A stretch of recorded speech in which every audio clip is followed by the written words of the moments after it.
Florida Bike Guy. I have a guest this morning, Susie Wyss, and Susie is going to talk about, is it possible to live an active life with MS? We're going to talk about three things with Susie this morning. The first is her story, which is an amazing story of overcoming and returning from the effects of MS. Secondly, I want to let you know the progress that's being made, amazing and dramatic progress being made, particularly with medications in MS, and the hope that it's giving to Susie and many other people. And finally, how each of us can get involved in this amazing and wonderfully impactful, I guess it's a fundraiser, the ways we can contribute to enhance the progress being made on MS and its diagnosis and cure. So Susie, welcome to the program. Thank you, Jim. Susie and I met down in CycleFest earlier this month, and I was frankly sort of captivated by her story, which is an amazing story. Susie has MS and how it's affected her and how she had to come back from the onset. And I was really shocked because I did not know how quickly MS often affects people, particularly those that have the plateauing MS, where you have the onset and then a plateau of remission and then another onset. She has another name for it. Relapsing remitting. Relapsing remitting. So Susie, kind of talk about kind of where you were at the time that you were diagnosed and how quickly your life changed. About 8 years ago, I was a fitness instructor and I was teaching a spin class, a normal day for me. And I came home and I started getting severe pain in my back, and I felt like I was coming down with the flu. I was fatigued. So I went to bed, put some ice on my back, and throughout the night, I felt tingling down my left leg, numbness, and by morning time, I had a hard time lifting that leg. I needed assistance getting out of bed. So I went undiagnosed for several months because it's not uncommon for a diagnosis with MS to take some time. They thought I had a back injury from my exercise. So I was going from doctor to doctor and continuing to get more MS symptoms. I had vertigo. I was dropping things. I was having electrical shocks down my arms, and I needed a full-time caretaker. My husband took off work and helped me around the house. I needed a mobility device to get around. It was scary because I didn't know what was wrong with me. When I finally got my diagnosis, we went to the Mayo Clinic in Jacksonville. I was there 10 days. We were praying for it because we wanted to do something about it. We wanted to be able to get on some medications that can help slow the disease down. And when we left the Mayo Clinic in Jacksonville, we had a 5-hour drive home. And I just felt this urgency inside of me that we needed to do something about this. What can we personally do? So I turned to my husband, who was an avid cyclist at the time, and asked him if he would start a bike MS team. And it was a perfect fit for us because he already cycled. And that way we could start raising funds. So that's what we did 8 years ago. And we had 5 family members on the team. And I was at the finish so proud, as if I had ridden the thing myself. I was so proud that we were doing something. So that was 8 years ago. Well, it's pretty amazing because your life changed really dramatically overnight. And you had this long period where you weren't sure of the diagnosis, and then you finally had the diagnosis. But you had to come around to acknowledging where you were, what your limitations were, and what you were going to do to try to improve what you were capable of doing. Talk to us just a little bit about that, how you overcame and began to strengthen and get back into active life. The loss I was feeling was the loss of my ability to be mobile, of course, but I also felt the loss of what I did, which was I was a fitness instructor and very active in exercise. So I wanted to figure out how to get back to some sort of exercise, even though I couldn't do the same things I used to. I started in the swimming pool because with MS, it's a great exercise because your body is buoyant and you're able to move freely. I had a partner that took me to the pool every day for safety reasons and to help me in and out of the pool. And I just did what I could at the time. And over time, with consistency, I got stronger and was able to go a little farther each time. Well, it sounds a little easier than it actually was when you describe it after the fact. I know that you went through a period of depression. Yes, I did. You went through a period of woe is me, I guess you would say, for lack of a better word, until you actually then took it upon yourself. I'm going to do something about this. And you started really doing the exercise.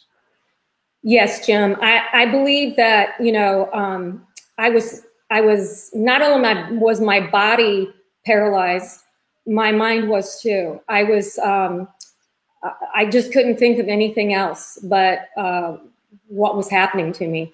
And I needed help emotionally because I knew I was in a depression. So I did reach out to a pastor friend of mine and did counseling on a regular basis to get my head on right, to know that that I needed to move forward, and I wasn't at the time. So that was a big thing for me.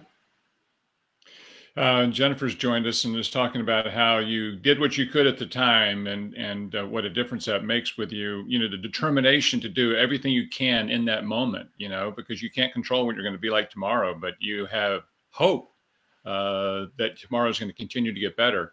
And I know that when you and I talked before, your progress was very slow. It wasn't an overnight progression. You know, you swam, but you realized months later you were swimming better. You were stronger. Is that right? Everything, my progress was, I could only see it in hindsight. I could only see it looking back by seeing that maybe a couple months ago I could only do 3 or 4 laps, and now I'm doing 6 or 7.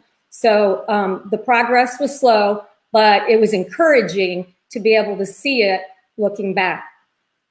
Yeah, because you mentioned to me too that some people have the feeling that you shouldn't push yourself because you get overtired with MS, and some people have the sense that you should not exercise when you have MS because it may overtax your body. You found that not to be true. I mean, you have limits, but you've found where you can work within the limits of what you can do and still really continue to get stronger and improve with every day. That's true, Jim. They used to say that doctors used to tell patients to not overdo it and to take it easy. And they have new studies out now that prove that exercise actually decreases disability rates in patients with MS. Well, we've done a lot of programs on the benefits of exercise. I've written about it many, many times. You know, there are people who kind of get it, and there are people, unfortunately, that don't get it. And those that get it have such an amazing benefit in their lives from continuing to push and improve and try to do more and more. I want to touch on one other thing regarding the diagnosis. I know that most people who have the slow progressive MS don't have this overnight change the way you and other people with this form of MS have. And you told me about, I think it's the lady who was riding with the Lance Armstrong team, and how she Maureen Manley, yes. Yeah, what's her name again? Maureen Manley. Yeah, and tell about her just instantaneous coming down with MS. Yes, I heard her story at the first Bike MS banquet that I went to, which really encouraged me because at that time I didn't know that people with MS could ever ride a bike again, or that I would be able to ride a bike. So her story really encouraged me. She was on the Olympic cycling team, ready to go to the Olympics with Lance Armstrong. And as she was training, she lost her vision and went off the road. And she worked herself back. She's back cycling again. She's not doing it in the same arena that she did, but she's a strong woman. Yeah, but it's just another example of the kind of instantaneous way in which the disease affected her right in the middle of one of her rides, and she lost her vision and caused a crash. And pretty amazing story, and something that I wasn't familiar with. Jim, I'd like to add something for those that don't understand what MS is. It's an autoimmune disease that attacks the brain, the central nervous system, which is the brain, the spinal cord, and the optic nerve. So there's many symptoms that patients can get, including vision, cognitive issues, mobility issues, all sorts of things. So, and it affects people differently. Yeah. So talk about your, I mean, you were not a true cyclist in the sense of a road cyclist before your diagnosis. You were a fitness instructor doing fitness classes. Basically, you were a spin cyclist, spin instructor. Yeah. Right. So there was a point in time after your diagnosis when you decided to get back on the road bike. So talk about that a minute, because we have a lot of road bikers that we were watching this. Yes. I saw my teammates ride, and I was there, you know, at the finish line with them. And what I didn't expect was I had friends and family members who had never ridden outside before and decided that they wanted to help in the cause and bought bikes. We know they're not cheap and trained and are now avid cyclists, which was so, it was so rewarding to me, because one of the things I lost as a fitness instructor is the ability to motivate people to exercise. And my MS was motivating people to exercise now. So right. It was a win-win. As I saw people and teammates that were training and riding, I wanted to try to do it myself. So I got a spin bike at my community gym and started training there. While I ride now, I still have balance issues, so I always need help on and off the bike. And, you know, I always have somebody pull me because it's easier for me. But I find a way to do it. Yeah, so, and what distances are you enjoying these days? Well, let's see. Sunday I rode 25 miles in the cold and the wind.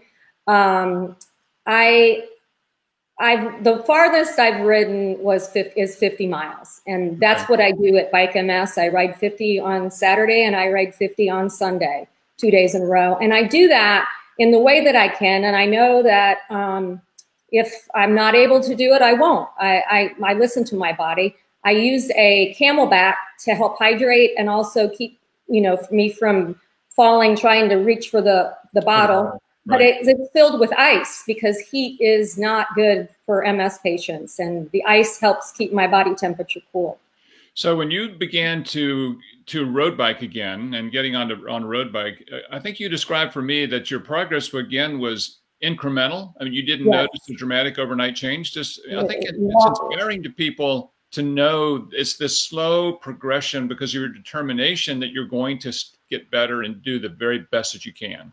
Yes, for the first 3 years, I could not ride. So it took, you know, and then maybe, you know, the first time I did go out on the road, it may have been like 6 or 7 miles, but it was, you know, the consistency, just like in any exercise program, that helped me. What I am surprised about is that each year, again, hindsight looking back, I feel like I'm a stronger rider today than I was even last year. Yeah, that's amazing. I'm real happy with that. Yeah. So let's talk a minute about the progress that's being made with MS. Now, what Susie hasn't mentioned is that there was a drug that was developed that has had a big impact on you. You can talk about that, and that you then became a spokesman for MS nationally. So just touch about what's the progress being made and your involvement in that. Yes. 20 to 25 years ago, there were no drugs for MS to help slow the disease. There was nothing. And that's why the face of MS looks different. And I think people are surprised to see MS patients doing things that that they wouldn't have seen them do 25 years ago. Right. That's because of the disease-modifying medications that are available now, which I'm proud to say there are 17 of them that were not available just 25 years ago. And those medications just help slow the disease, the progression, because it is a progressive disease. And so it will help your disability rate at the end game will be less than what it would have been without the medications. Right. And I just attended the National MS Society Leadership Conference that was in Atlanta last weekend. And I got to speak with 100 different scientists, doctors that are working on research projects for MS. And this was a full circle moment for me, because we've been raising funds for the last 8 years, and I got to see where that money is going. And I am so hopeful that we are going to find a cure for this disease. We are going to find one, and I think it's going to be within my lifetime. Well, so people understand, currently you have drugs that will slow the progression and aid in your dealing with the symptoms at the time that currently, but there is no cure, correct? No cure right now, but we're working on it. The end game is cure, but like every disease, it requires research and a lot of money. Yes. Right? So I want to talk about what people can do to get involved in that and assist. But I just want to give you a little programming note that a reminder that we really appreciate referrals from those of you who are viewing this. You know, if you know someone who's been involved in a bike crash, really anywhere in Florida, or a motor vehicle accident for that means, we welcome your referrals, and have them call. We will take care of them. And our focus is to make sure that the cyclist interests are well protected and taken care of. So if we can help you, help a friend, let us know, because we're there for you. So let's switch, Susie, for what's going on locally for people who are here in Florida who want to support MS. Everybody knows somebody with MS, it's frankly. And quite frankly, I did too. But I didn't realize how many things that really we can do that would help raise money for MS and help us enjoy the event as well. So I think you've got 3 things coming up in the spring of 2020. Why don't you discuss those for us? Well, the biggest thing we do is we have a team, and our team name is Copaxone, which happens to be the medication that I use personally, one of those 17 medications. And we have a team that rides Bike MS, which is in Orlando, and that ride is March the 7th and 8th at the Omni Champions Gate. And we, each rider raises funds, and it all goes to the National MS Society. There are about 700 riders at the event. So one way to help out is to donate to our efforts, which the funds will go, all of the funds will go to the National MS Society. Or if you're a writer, we'd love to have you on our team. And that's a couple ways that you can help out. We also have a fundraising event, which is in Bradenton at the Motorworks Brewery. And that will be February the 12th from 6 to 9. We'll have a live band, silent auction and raffles, and the event is free. So just come on by February 12th, Motorworks, 6 to 9. And bid on some items. There'll be some great items from local businesses. We have in Tampa on January the 22nd, we have an event called Give Back Wednesday, and that's at Brew Bus Brewery in Tampa. And from 4 to 9, anything you purchase there, food or drink, they give us, the National MS Society, 20% of the proceeds. Oh, wow. That's great. Which is a great thing. You can have fun. And each of these involve having a little bit of fun, relaxation, getting fed, and exercising, at least in the MS ride in Orlando. I hope you'll be able to join us, Jim. So we're going to join the team. I'm going to be there. We'll ride, and I'll be raising funds for your team. I'm going to join Susie's team. And so we'll be involved, and we'll have more information on that as the event gets closer. Katie has got a crawler across the bottom of the screen that gives you an opportunity to go to a link that you can get the information that Susie's talking about through their local team and through the National MS Society. And I think that, a lot of this is raising awareness. You're an amazing spokesperson for MS, and you've got an amazing and compelling story. And I very much appreciate the fact that you've shared it with us here today. Is there anything you have to say that you'd like before we sign off? I think that's it. I just, if there's any other MS patients out there, or MS patients, make sure that they are connected to the National MS Society. Website is nationalmssociety.org. They have a navigator system that will help patients with any resources or needs that they have, and that's where part of the money also goes to. Well, one thing too, I didn't mention, these drugs, they're amazing, but they're very expensive. I know the drug that Susie is on is extremely expensive. She's fortunate to have health insurance that's paying for that, but many people don't have that ability, and National MS Society does have resources to help people. If you want to address that? Yes, they do, and that's why it's important. We have, they just found out last year that there are twice as many people in this country living with MS than they previously thought. So we have 1 million people with MS living in this country, and over 400,000 of them have not been connected to the MS Society yet. So I want to get the word out. If you're a patient, the society can really help you. Yeah, that's great information. And Susie, I very much appreciate you joining us here this morning. We'll look for everybody joining us at the MS Ride and the other events in Tampa and in Bradenton. Look for our information about our team fundraising, and maybe you can join the team as well. So, Susie, thank you very much. I'm Jim Dodson, the Florida Bike Guy. We'll see you on the road. Take care. Bye.